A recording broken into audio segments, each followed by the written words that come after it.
এই মুহূর্তে আমরা সবজি বাজারের খবর জানাতে চাই, চলে যেতে চাই ঝালকাঠিতে। সেখান থেকে যুক্ত হচ্ছেন আরেক সহকর্মী রতন আচার্য। যাচ্ছি তার কাছে। রতন। ফারুক, ঝালকাঠির যে সবজি বাজার, সেখানে সবজি কিন্তু প্রতিনিয়তই দাম বাড়ছে।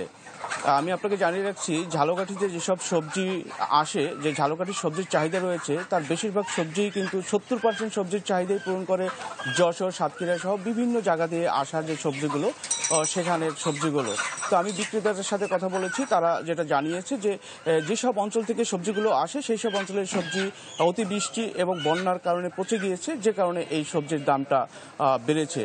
তবে গত সপ্তাহের চেয়ে এবছর এই সপ্তাহে প্রতি কেজি সবজির দাম 5 থেকে 10 টাকা বেড়েছে এবং করলা এবং বরবটির দাম বেড়েছে গত সপ্তাহের চেয়ে প্রতি কেজিতে 20 টাকা বেশিতে। ডায়ালগ সুবাসিত টয়লেট ক্লিনার, যার পাওয়ার প্লাস ফর্মুলা টয়লেটের কোনায় কোনায় পৌঁছে 99.99% জীবাণু ধ্বংস করে। করলা বিক্রি হচ্ছে 80 টাকা কেজি এবং বরবটি বিক্রি হচ্ছে 100 টাকা কেজিতে। এছাড়া যে পটল রয়েছে সেটা 80 টাকা কেজি বিক্রি হচ্ছে, কাঁকরোল বিক্রি হচ্ছে 80 টাকা কেজিতে, কাঁচামরিচ বিক্রি হচ্ছে 250 টাকা কেজিতে।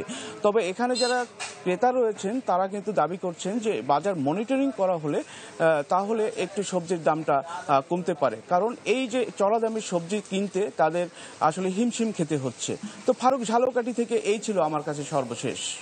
রতন, আপনাকে অসংখ্য ধন্যবাদ। দর্শক, ঝালকাঠি থেকে সবজি বাজারের খবর জানাচ্ছিলেন সহকর্মী রতন আচার্য।